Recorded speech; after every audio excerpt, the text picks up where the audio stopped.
Hey everyone, Spaceman Spiff here, and today we have a bunch of new cards spoiled from Set 2 Crimson Rampage, as well as another provisional hero that I'm super excited for, so let's get right into it. First up, we have our new Izuku Midoriya, and this one is way better than the first one we had. Izuku II is a 6-hand size 29 health character with an enhance that reads, discard one card, your punch attack gets +1 speed and +3 damage, and a response that reads, once per turn, commit one foundation. After you check a copy of a foundation that is in your stage, build the checked foundation.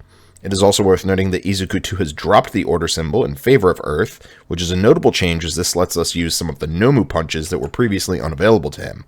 My first thought on this card is that they are absolutely nailed the flavor of Deku, starting to control his power with sustained bursts instead of one big smash from the previous version, and the added speed that his enhance gives makes it just slightly harder to block on your kill turns, something that the other Deku lacked. The response is interesting. You actually get to trigger this twice per round, once on your turn and once on your opponent's turn, but it's a bit inconsistent unless we get a way to stack the top of our deck in Crimson Rampage. If this ability does trigger, it is pretty powerful, so definitely keep an eye on this card. To go along with our new Midoriya, we have a new foundation with his symbols. Battle Resolve is a 0 difficulty foundation with 3 mid block that reads response commit flip. After you lose health, gain 1 health. And enhance, commit 2 copies of this foundation. This attack gets +3 or -3 speed. This card is interesting more for its design and what it says about the possible direction Midoriya cards will take in Crimson Rampage than it is for its power. This card tells us that Midoriya will be less about consistently activating his response and more about having foundations in play that get better with duplicates. It's cool design space, but overall I think this card is not very good. If we compare the top response to Recovery's Girl's Kiss in Good in Life, this card has a worse block, commits itself, and must be activated in response to damage, which doesn't save you from a lethal attack. In Earth, it compares to Super Regeneration, where the comparison is a little more favorable with a better block and a lower cost, though obviously the effect is still lackluster. I view the speed changing enhance as a minor bonus to the life gain effect, as in order to use it, you need to have 2 of these mediocre foundations in play, and committing 2 foundations for +3 speed is probably only worth it on a lethal attack, and committing 2 foundations for -3 speed is only a marginal bonus to the secret ability of every foundation to commit for -1 speed on their own. My prediction from what we've seen so far is that this card sees some play in Nomu decks, where redundant life gain is relevant, but probably not much outside of that. Next up, we have Bakugou II. Bakugou is a 7-hander with 20 health, perfect stats for an aggressive character. His abilities are Enhance, Destroy 1 foundation, your Fury attack gets +2 speed and +2 to its powerful rating, and Response, once per turn, after you play a combo ability, your rival flips 2 ready foundations. I like this combination of aggressively adding stats and disruption. Destroying 1 foundation is definitely a high cost, but on your kill turn, it'll be absolutely worth it. The combo ability will be much harder to evaluate until we see what cards he gets in this set. Currently, the best symbol for him would be Death, with plenty of combo Fury attacks, but some of the best combo cards are restricted to following non-Fury attacks. Binding Cloth Assault and Gutter Punk Elbow are great Fury cards with combo weapon abilities that I'd love to play under this Bakugou. Luckily, this is the Stain set, and there's no way we don't get a Fury weapon attack under the Death symbol from him. It would just fit so perfectly. My advice is, if you really want to play this Bakugou when he comes out, pick up a playset of Gutter Punk Elbow. That's definitely a card that has real power if it had a home. Alright, so I was in the middle of recording when Stain was revealed, and I was absolutely wrong about his symbols. I still think Gutter Punk Elbow is the best combo attack he has access to at the moment, so hopefully we get a weapon death enabler in Crimson Rampage, but Stain does not have the death symbol, though he is focused on weapons, so I was half right.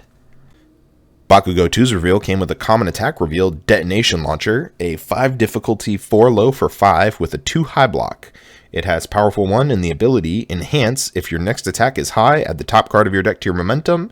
If your next attack is mid, your rival flips 1 ready foundation. I personally am a little wary of adding 5 cost attacks to my deck unless they are very important to my strategy, though I will say this is a very consistent way of getting momentum on turn 2 if you're going for the turn 2 kill. The problem is, on turn 2, if you check a 3 on this, you're probably done attacking, and then list lost almost all of its value as you won't get the trigger. This attack does bode well for one character though, and it's not Bakugou. Ojiro, who came out in the Plus Ultra packs, had no support in set 1, but if there's going to be more Forced Foundation flipping from a set of cards that shares all 3 symbols with the Tailed Fighter, then I'm absolutely in. Even if all you do is sideboard Ojiro in all your Bakugou decks for the Kirishima matchup, he'll at least have that little bit of competitive viability, and I've absolutely got my eye on this guy. Taking a break from Crimson Rampage, we also had our 4th provisional promo card revealed this week with Toru Hagakure, and Toru is my absolute favorite of the provisional promo cards revealed so far, and the hero I'm most excited to build from these spoilers. I mean, come on. Look at that art. I cannot wait to get my hands on that XR. Anyway, aesthetic superiority aside, this character is going to be an absolute monster. Anyone still complaining about any perceived Kirishima dominance can finally calm down now, because this card absolutely wrecks Kirishima. Toru is a 6-hand size, 28 health beast on air, water, and chaos. She has 2 responses. The first, once per turn after an attack is played, it gets +2 or -2 speed and gains flash. And the second, destroy 1 foundation. After your unblocked attack deals damage, your rival adds 1 ready foundation from their stage to their hand. Alright, so there's a lot to unpack here, and a couple of aspects of this card weren't immediately apparent to me on my first read. So I'm going to run down a quick list of why this card is so insane to me. 1. Flash throws. Water and air both have throws that would love to skip the enhanced step. 2. Stopping card flow. Sometimes your opponent only draws 1 attack and uses the enhanced step to draw more. Kirishima falls into this play pattern a lot, giving that one attack flash can basically skip their whole turn. 3. Her second response might not seem good, but can actually protect you when you overextend on a kill turn and don't finish the job.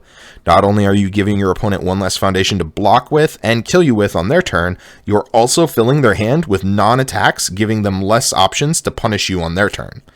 Overall, I think Toru is going to be an amazing card and an absolute player in the meta going forward. One last character on our list today, the hero killer himself, Stain.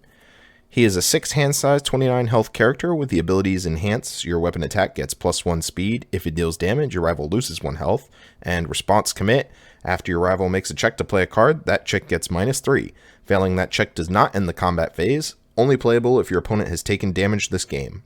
His symbols are all evil and order, and I just do not understand how the hero killer doesn't have the death symbol. Makes me big sad. Though an interesting note here is that all 3 of his symbols are pretty underrepresented and undersupported, so it is cool that they'll probably be getting some powerful new cards with the set being pretty focused on this character. I do really like his suite of abilities here. He follows the formula of stats on attacks plus disruption, with his responsibility being very powerful disruption. You do give your opponent the ability to pay for their card if they really want to, but it'll be hard for them to have any real follow-up afterwards. Trust me, I've checked plenty of 2s playing Jiro. The big thing about this ability is that you can use it on your opponent's blocks too, so it's also +3 speed after they've committed a block from their hand. The stats you're getting on this enhanced aren't anything too crazy, but using that response every turn will go a long way towards keeping himself alive. Stain is going to be very play-draw dependent, not being able to use his ability till he draws blood. So I'm excited to see what kind of supports he gets to help him enable that. And the last card we're looking at today is Rooftop Vantage. Rooftop Vantage is a 0 difficulty foundation with a 2 low block and an enhance that reads, flip, look at the top card of your rival's deck. Super low impact ability, but that's all I expect from my 0 cost foundations. All I want is a good block and an ability to get minor upside from it without having to commit it. That is the big difference between this and Battle Resolve, is that Battle Resolve has to be committed and this does not.